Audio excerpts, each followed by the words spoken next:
Today, literally today, May 18th, 2026, Marvel Comics got hit with a big bombshell announcement, and boy, do I want to talk about it. I had other plans for a whole nother video, but then this bombshell of announcement hit today, and compared or connected with all the other recent changes with Marvel staffing, I think there's something serious going on here that people need to stop, take a look, and really think about what this means for the industry. But anyways, comics got hit with this bombshell announcement today that Dan Buckley, Marvel Comics president, gone. Nearly 30 years at Marvel. He's out.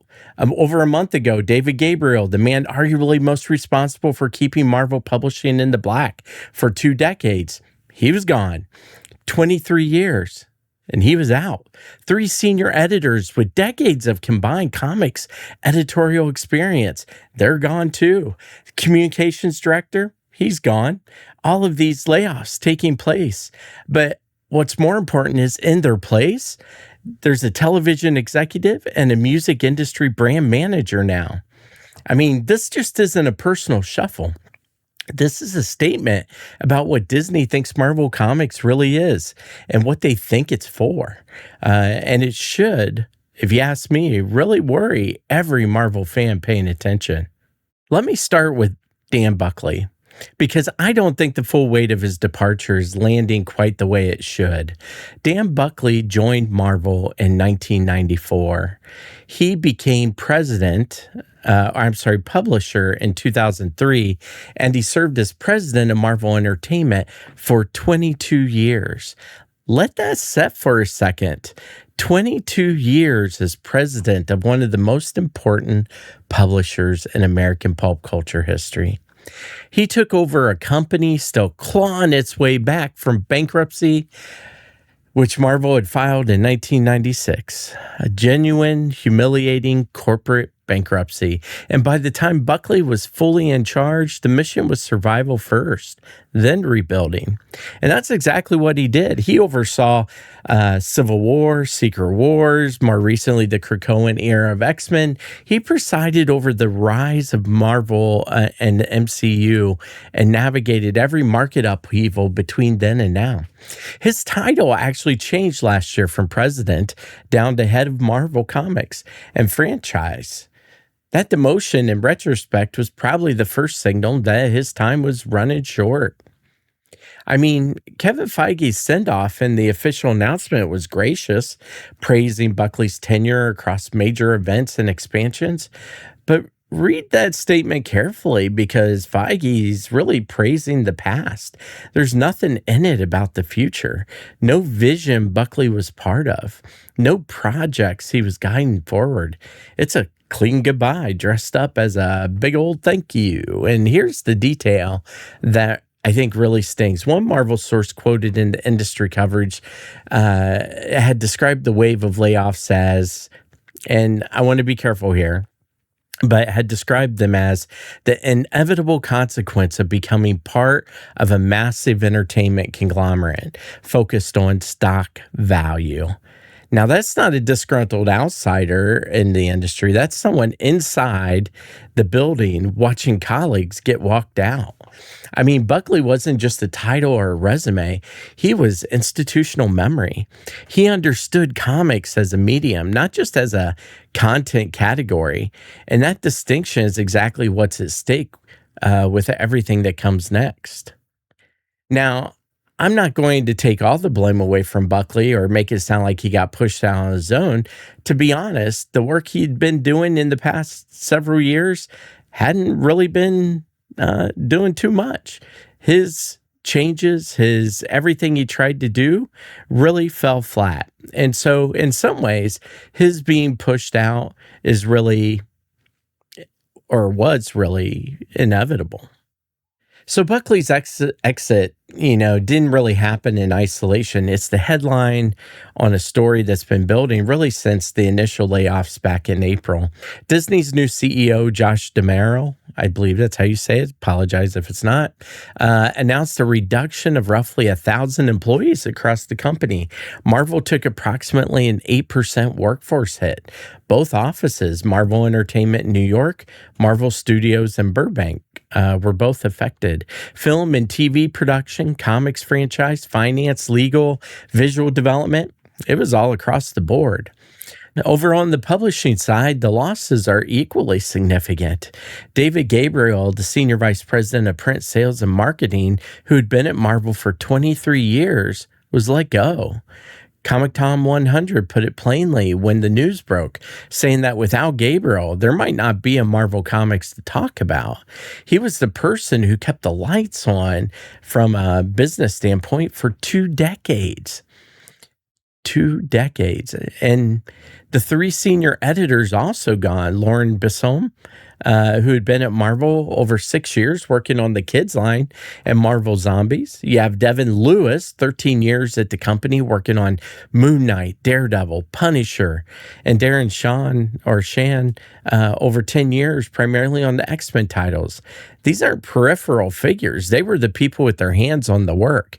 That's a massive amount of institutional knowledge walking out the door in 1 month.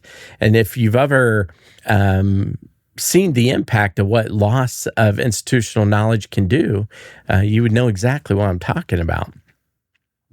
So who replaces all that lost institutional knowledge? Well, Brad Winterbaum has been promoted now. His new title is head of Marvel Television, Animation, Comics, and Franchise. I mean, this is a title that combines his existing TV role with the publishing oversight that used to belong to Dan Buckley. I mean, he's a genuine talent, really. I mean, he's an Emmy award-winning producer. He's been at Marvel since the original Iron Man production. He's executive produced the full Disney Plus slate, Hawkeye, Loki, Agatha All Along, Daredevil, Born Again, X-Men 97, and I believe Your Friendly Neighborhood Spider-Man. I mean, X-Men 97, if you saw that, it was excellent. I mean, emotionally resonant, creatively bold, exactly what property needed. And but the challenge is his entire professional identity is television. I mean, it's episodic streaming narrative. That's the language that Feige used to describe him in the announcement. Proven ability to lead creative teams and craft ongoing episodic narratives. I mean, that's TV language, not comic language. Episodic narratives are TV. Monthly comics have their own rhythm, their own reader relationship, their own market ecosystem. They're not the same discipline. And the other new guy, the new general manager of comics and franchise, well, that's David Abdo. He came directly from DC Music Group, where he served as general manager. His background is digital revenue expansion and operational management in the music industry. I mean, the official framing celebrates his digital expertise and track record of transforming and building media businesses. I mean, those are real skills and valuable skills, I mean, in the right context. But the comics direct market is one of the most specific relationship-driven, historically weird retail ecosystems in American media. It requires specialized knowledge of retailers, distributors, readers, reader behavior, creative culture, and publishing economics. And that's almost nothing in common with running a music catalog and digital licensing operation. I mean, there is still C.B. Cebulski, who stays on as editor-in-chief, or at least for now. I mean, that's something, but he now reports to Winterbaum, the TV guy. The creative direction of Marvel Comics now flows through a leadership structure where neither person at the top has a comics publishing background. I mean, the message being sent, intentionally or not, is comics are a brand asset, an intellectual property, an IP pipeline, infrastructure for the real products, which are the films and the shows, not the comics.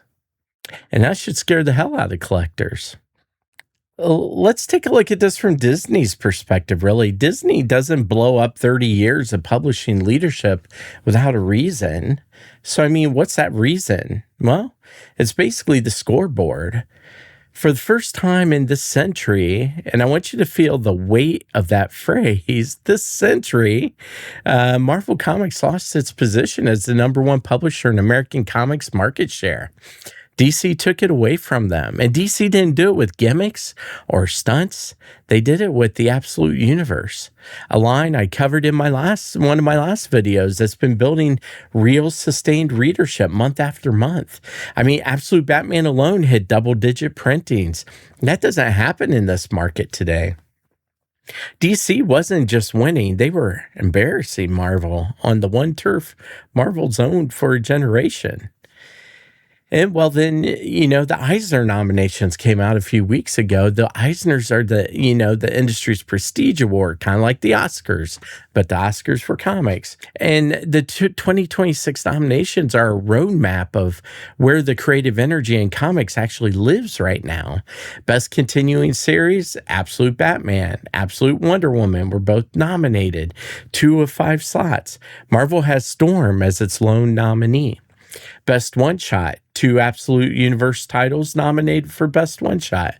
Best Limited Series, you have Absolute Martian Manhunter.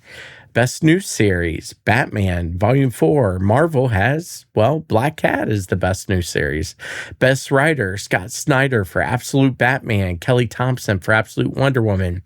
Denise Camp for Absolute Martian Manhunter. All DC works leading those nominations.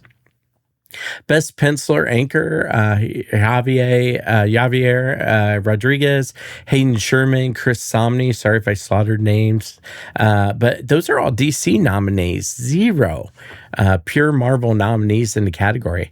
Best Cover Artist, Nick Dragata, Hayden Sherman, Javier Rodriguez, Francesco Francavilla. DC sweeps that category. And Best Coloring, Jordi Belair for Absolute Wonder Woman. Javier Rodriguez for Absolute Martian Manhunter. Matthias Lopez for Batman and Robin Year One. Again, DC, all of them. Marvel's Eisner presence this year, Storm and a continuing series, Black Cat and a new series, Jeff the Land Shark and Best Humor, all the Hawk feels for early readers. These are real books, but they're not the prestige categories.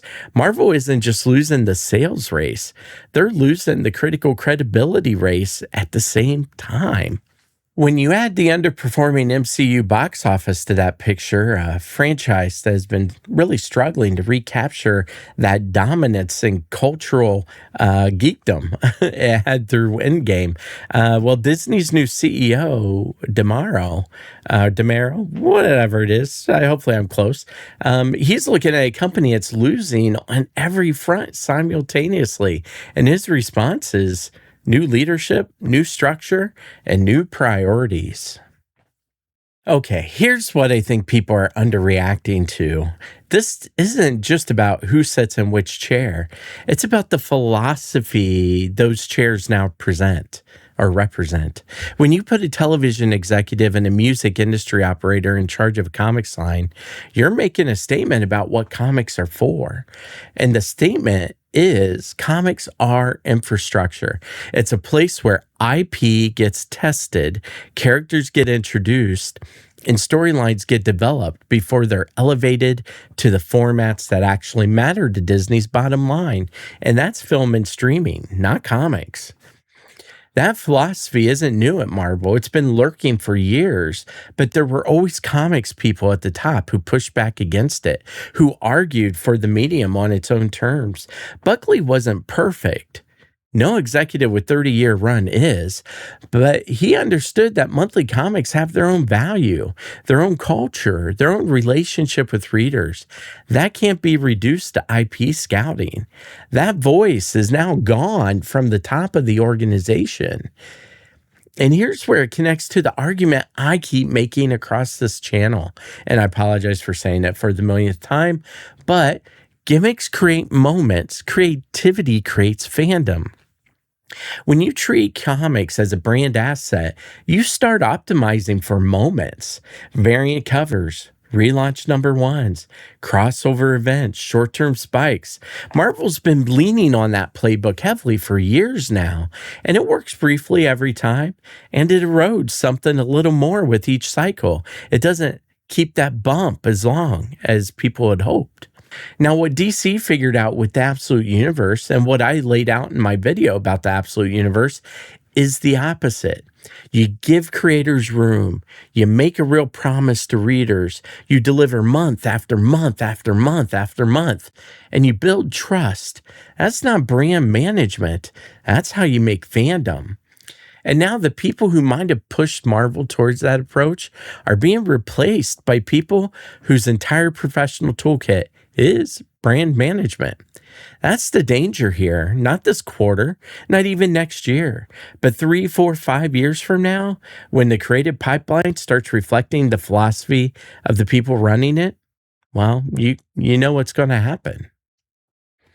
Okay, so where do we go from here? Well, a few things I'm watching closely. CB Cebulski's role is the first big question. First of all, is he going to keep it? Is he going to get ousted? Or is he going to stick around? If he's going to stick around, he's still editor-in-chief and he's a comic person. Does he get more creative latitude now that his bosses don't know the territory well enough to micromanage? Or does he become a filter for a vision that's increasingly about IP extraction? I mean, his position is either more powerful or more compromised than it looks. And we won't know which for a while. Okay, now I'm going to be a little bit of speculative here, and so please bear with me. This is just me speculating, thinking about questions I have that all these changes for Marvel are leading me to think of. It's something I haven't heard other people talk about. There's no reporting on anything like this. So again, take this as rumor, not even rumor. Take this as speculation, not reporting. Okay. So the question that I want to ask is, does this trajectory eventually lead to Marvel reducing in-house comics publishing and basically looking to partner with an outside publisher for certain lines or certain character lines? I mean, think of the success of Kirkman's Skybound. That would be a great publisher to take over some of the Marvel titles. I mean, you know, they publish under Image. They have deep comic credibility. They know how to run a line. Could Disney eventually decide that the economics of in-house publishing just aren't worth the overhead and hand certain imprints off to partners with actual comics expertise? I mean, I'm not predicting it. Again, just speculating, but the logic of where these moves point, treating comics as a brand asset, installing operations executives over creative people, gutting experienced staff, leads somewhere down the road, and that somewhere looks less like a thriving internal publishing operation and more like a licensed IP management structure. It's all worth watching. Okay, folks, here's my bottom line on all of this. Dan Buckley being pushed out after 30 years isn't just the end of a career. It's basically the end of an era where comics people ran the comics. That era is now over at Marvel, or at least at the top. And what's replaced it is a leadership structure built around television, thinking and music industry operational logic. And it's being applied to a medium in comics with its own rules, its own culture, and its own reader relationship. And that doesn't map cleanly onto either of those. I mean, DC figured that out. The Absolute Universe exists because DC gave comics people room to make their own comics on their own terms, and readers responded. The sales numbers say so. The Eisner nominations say so. Marvel is moving in the opposite direction at the exact moment they should be studying what DC is doing and asking why it's working. Gimmicks create moments. Creativity creates fandom. And right now, Marvel is restructuring around brand managers while DC is building fandom by embracing creators. So while I sound all doom and gloom, I do have potential hopes that some of these new directions and new ideas coming in will help re-energize Marvel Comics. It will force new directions and new ideas and bring creativity back in the process. There's always that possibility.